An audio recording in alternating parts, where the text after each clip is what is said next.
Hello అందరికి, ఇది శనివారం మినీ వ్లాగ్ అండి. రోజు ఈ క్యారెట్లు, క్యాలీఫ్లవర్లు, క్యాబేజీలు, క్యాప్సికమ్లు తిని తిని జీవితం మీద విరక్తి పుట్టి ఈ వారం పట్టుబట్టి మరీ మామిడికాయలు తెప్పించి మామిడికాయ పప్పు, కాకరకాయ ఉల్లికారం చేసేసి కడుపు నిండా కుమ్మేశాం. ఆహాహాహా, వాట్ ఏ కాంబినేషన్. ఏడుస్తుంటే అమ్మ ఏడుస్తూ వచ్చును, అయ్య పాప అనుకుంటూ ముద్దు ఇచ్చును.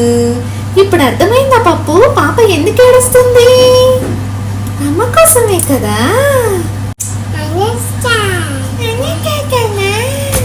అందరం తినేసి ఒక మంచి కునుకు తీసి షాపింగ్ వెళ్ళాం. ఈ బుజ్జిది భూమికి బెత్తెళ్లేదు, దీనికి అప్పుడే సపరేట్ సీట్ కావాలట. అన్ని సెలెక్ట్ చేసుకుని ట్రయల్ వేద్దామనే లోపు మా బుజ్జిది గొక్కలు పెట్టి ఆడవడం మొదలు పెట్టింది. ఇక మోస్ట్ సక్సెస్ఫుల్ గా షాపింగ్ అట్రప్లాప్ అయింది. ఆ ఏడుపుకి భయపడిపోయి బయటికి రాగానే పూల చెట్టు కనిపించింది. ఒక పువ్వు కోసివగానే కామ్ అయిపోయింది. పిల్లలతో ఓ పట్టాన ఏ పని అవ్వదు. ఇంకేం చేస్తాం, సైలెంట్ గా ఇంటికి సర్దుకున్నాం. Please like and subscribe.